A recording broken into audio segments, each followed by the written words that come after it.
Hello दोस्तों, आपका हमारे यूट्यूब चैनल में बहुत बहुत स्वागत है। देखिए, अब मैं अनअकैडमी पे भी आ चुका हूँ। आप मुझे वहाँ पे भी फॉलो कर सकते हो। अगर आपके पास ऐप है तो हेमंत कुमार मिश्रा सर्च कर लेना, आपको मेरी प्रोफाइल मिल जाएगी। नहीं ऐप है तो कोई बात नहीं, नीचे मैंने डिस्क्रिप्शन लिंक दे रखा है, ठीक है। डिस्क्रिप्शन बॉक्स में लिंक दे रखा है, उसके अंदर कोर्स का लिंक होगा। उस कोर्स पे आप क्लिक करो, ठीक है। मेरी क्लास में आप पहुंच जाओगे। वहाँ पे इनरोल या नोटिफाई मी होगा, तो उस पे क्लिक करोगे तो आपसे एक कोड मांगेगा। तो आप मेरा कोड अप्लाई कर सकते हो, STUDY19, स्टडी 19 जो है मेरा कोड है। और आपको सभी क्लास फ्री में देखने के लिए मिलेंगे। जी हाँ, बिल्कुल फ्री में आप देख सकते हो। तो आप एक बार जाके चेक जरूर करना। चलिए क्लास स्टार्ट करते हैं, अभी नहीं, क्लास के बाद जाना, ठीक है। चलो चलो क्लास स्टार्ट। काली मौत किसे कहते हैं? तो दोस्तों कहा जाता है प्लेग को। जहां दोस्तों प्लेग को ही हम काली मौत कहते हैं। दोस्तों इस रोग में मिचली आने लगती है, तिल्लियां बढ़ जाती हैं और रक्तस्राव भी जो है दाने निकलने लगते हैं, यानी कि दाने निकलते हैं और उसमें से हल्का हल्का ब्लड आने लगता है। दोस्तों इन सब कारणों से जो पेशेंट होता है या फिर जिसको ये रोग हो जाता है उसका शरीर काला पड़ जाता है, इसीलिए हम इसे काली मौत भी कहते हैं। तो प्लेग को हम काली मौत कहते हैं। Next question, acquired immunodeficiency syndrome यानी एड्स निम्न में से किसके कारण होता है? तो दोस्तों ये होता है वायरस के कारण। जी हाँ दोस्तों, एड्स एक रिट्रोवायरल रोग है जो HIV द्वारा होता है। दोस्तों इस विषाणु के संक्रमण से व्यक्ति का प्रतिरक्षी तंत्र जो है वो कमजोर हो जाता है। तो एक्वायर्ड इम्यूनोडिफिशियंसी सिंड्रोम यानी एड्स वायरस के द्वारा होता है। नेक्स्ट क्वेश्चन, किस रोग के लिए स्वास्थ्य एवं परिवार मंत्रालय द्वारा टेस्ट एंड ट्रीट नीति प्रारंभ की है? तो दोस्तों वो किया गया है HIV के लिए। जी हाँ दोस्तों, स्वास्थ्य और परिवार कल्याण मंत्रालय द्वारा टेस्ट एंड ट्रीट नीति HIV रोग के लिए प्रारंभ की गई।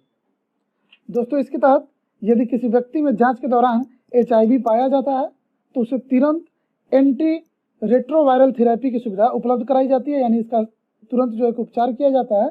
तो राइट आंसर होगा HIV। नेक्स्ट, निद्रालु व्याधि रोग की वाहक है।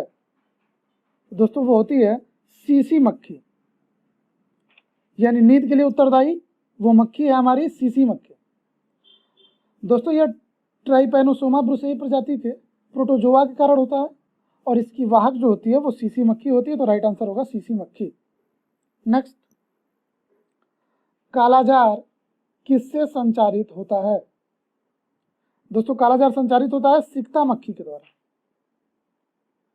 जी हाँ दोस्तों, कालाजार का जो सबसे ज्यादा असर है वो प्लीहा, लीवर और मेरुरज्जु पर पड़ता है।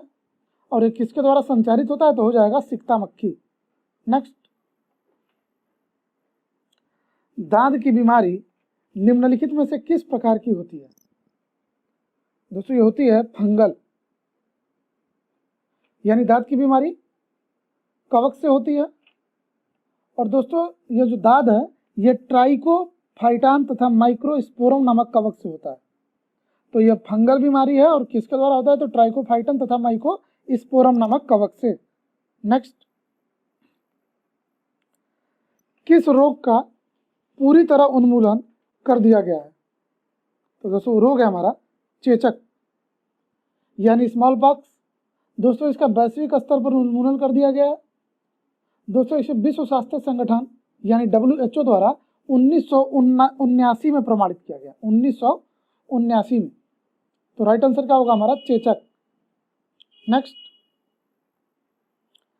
चेचक के लिए टीके यानी वैक्सीनेशन का आविष्कार किसने किया था? तो दोस्तों चेचक के टीके का जो आविष्कार था वो एडवर्ड जेनर के द्वारा किया गया। जी हाँ दोस्तों, चेचक एक विषाणु जनित रोग है। और चेचक होता किससे है? तो दोस्तों ये जो चेचक है वो वेरियोला विषाणु के द्वारा फैलता है। तो चेचक के टीके का आविष्कार तो हो जाएगा एडवर्ड जेनर। नेक्स्ट क्वेश्चन, हैजा के रोगाणु की खोज किसने की थी? दोस्तों हैजा के रोगाणु की खोज रॉबर्ट कोच के द्वारा की गई थी। जी हाँ दोस्तों, हैजा जो कि एक संक्रामक रोग है, यह वाइब्रियो कालेरी नामक जीवाणु के कारण होता है। दोस्तों मनुष्यों में जो इसका संचरण है वो जीवाणु द्वारा दूषित भोजन या पानी को ग्रहण करने के माध्यम से होता है। तो हैजा के रोगाणु की खोज तो हो जाएगा रॉबर्ट कोच। नेक्स्ट, लॉकजा निम्नलिखित में से किस रोग की अंतिम व्यवस्था है? तो दोस्तों ये है टेटनस की, यानी टेटनस की अंतिम अवस्था लॉकजा है। दोस्तों ये जो रोग है ये बैसिलस टिटेनी नामक जीवाणु द्वारा होता है। बैसिलस टिटेनी ये जीवाणु का नाम है जिसके द्वारा ये रोग होता है। और दोस्तों अधिकांशतः यह जंग लगे लोहे पर, घोड़े के लाद या मल में पाया जाता है। दोस्तों इससे व्यक्ति के तंत्रिका तंत्र में संक्रमण फैलने लगता है। तो लॉकजा जो है टेटनस की अंतिम अवस्था है। नेक्स्ट क्वेश्चन, किस रोग से रक्षा करने के लिए शिशुओं को डीपीटी का टीका लगाया जाता है? तो दोस्तों डीपीटी का टीका लगता है रोहिणी, कुकुर खांसी और टिटेनस से बचाव के लिए। दोस्तों रोहिणी को हम डिप्थीरिया कहते हैं, यानी डिप्थीरिया को ही रोहिणी के नाम से जाना जाता है। तो दोस्तों डीपीटी का जो टीका है वो शिशुओं को डिप्थीरिया, कुकुर खांसी और टिटेनस से रक्षा करने के लिए लगाया जाता है। और दोस्तों ये जो तीनों रोग हैं ये बैक्टीरिया जनित रोग हैं, बैक्टीरिया जनित रोग। नेक्स्ट क्वेश्चन, टेटनस का कारण होता है? दोस्तों टेटनस जो है क्लास्ट्रीडियम टिटेनी द्वारा होता है। टेटनस क्लास्ट्रीडियम टिटेनी द्वारा होता है। दोस्तों मैंने आपको बताया कि एक जीवाणु जनित रोग है, यानी बैक्टीरिया का रोग है पिछले क्वेश्चन में। तो इसके जो जीवाणु का नाम है वो है टिटेनस क्लास्ट्रीडियम, और इस रोग के उपचार हेतु हम डीपीटी का टीका लगाते हैं। नेक्स्ट, निम्नलिखित में से किस एक प्राणी को किसान मित्र कहा जाता है? तो दोस्तों वो है हमारा केचुआ, यानी केचुआ को हम किसान मित्र कहते हैं। दोस्तों यह मृदा का वायवीय तथा चालन करके मृदा को उपजाऊ तथा पौधों के उपयोग के लिए अनुकूल बनाने में सहायता करता है। इसीलिए हम इसे किसान का मित्र कहते हैं या किसान मित्र कहते हैं। नेक्स्ट क्वेश्चन, टाइफाइड पैदा किया जाता है? दोस्तों टाइफाइड होता है सल्मोनेला टाइफी के द्वारा। जहां द्वारा दोस्तों सल्मोनेला टाइफी एक बैक्टीरिया है जिसके द्वारा टाइफाइड रोग उत्पन्न होता है। दोस्तों यह जो जीवाणु यानी बैक्टीरिया है यह छोटी आंत में रहता है, यह मल और मक्खियों के द्वारा फैलता है। तो टाइफाइड पैदा किया जाता है सल्मोनेला टाइफी के द्वारा। नेक्स्ट, निम्नलिखित में से कौन सा रोग रक्तदान द्वारा नहीं फैलता है? तो दोस्तों वो रोग है हमारा टाइफाइड। बाकी हेपेटाइटिस, HIV और मलेरिया ये रक्तदान यानी कि रक्त के इधर उधर जाने से, यानी कि रक्त अगर किसी का ब्लड किसी और के ब्लड में टच हो जाए या फिर उसमें मिल जाए, तो ऐसे जो रोग जैसे हेपेटाइटिस हो गया, HIV हो गया, मलेरिया हो गया, उसमें उस व्यक्ति में भी हो जाता है। लेकिन जो टाइफाइड है ये रक्तदान द्वारा फैलने वाला रोग नहीं है। नेक्स्ट,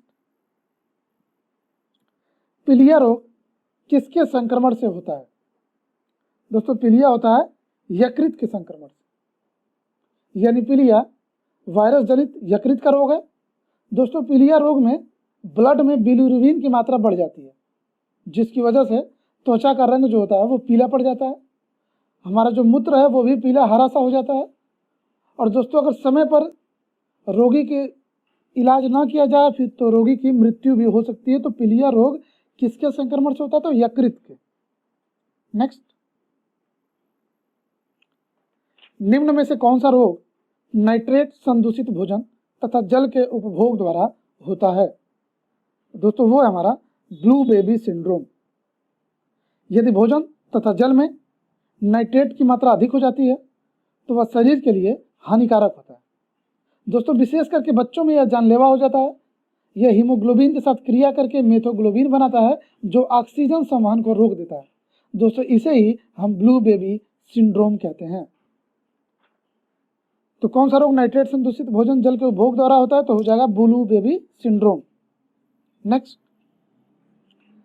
सीमेंट फैक्ट्री के मजदूरों को क्या होने की संभावना रहती है? तो दोस्तों इन्हें एस्बेस्टोसिस नाम की बीमारी होने की संभावना रहती है। दोस्तों सीमेंट में एस्बेस्टस नामक खनिज पाया जाता है जो कि अम्ल में अघुलनशील होता है। इसीलिए सीमेंट फैक्ट्री के मजदूरों में एस्बेस्टोसिस नामक रोग की संभावना सबसे अधिक रहती है।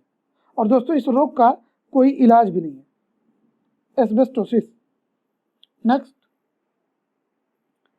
घातक मलेरिया फैलाने वाले मलेरिया परजीवी क्या होते हैं? तो दोस्तों ये प्लाज्मोडियम फैल्सीपेरम होते हैं, प्लाज्मोडियम फैल्सीपेरम। जी हाँ दोस्तों, मलेरिया रोग जो होता है प्लाज्मोडियम गढ़ के प्रोटोजोआ परजीवी के माध्यम से फैलता है। दोस्तों यह मुख्यतः 5 प्रकार के प्लाज्मोडियम परजीवी मनुष्य को प्रभावित करते हैं, जिनमें सबसे खतरनाक प्लाज्मोडियम फैल्सीपेरम माना जाता है। तो राइट आंसर होगा प्लाज्मोडियम फैल्सीपेरम। नेक्स्ट, मलेरिया किसके द्वारा एक व्यक्ति से दूसरे व्यक्ति तक अंतरित किया जाता है? दोस्तों किया जाता है एनाफिलीज मच्छर के द्वारा। दोस्तों मलेरिया यह सबसे प्रचलित संक्रामक रोगों में से एक है, जो कि प्लाज्मोडियम गढ़ के प्रोटोजोआ परजीवी के माध्यम से फैलता है। और दोस्तों मलेरिया का जो वाहक होता है वो मादा एनाफिलीज मच्छर होती है। तो राइट आंसर होगा एनाफिलीज मच्छर। दोस्तों आज की वीडियो में बस इतना ही।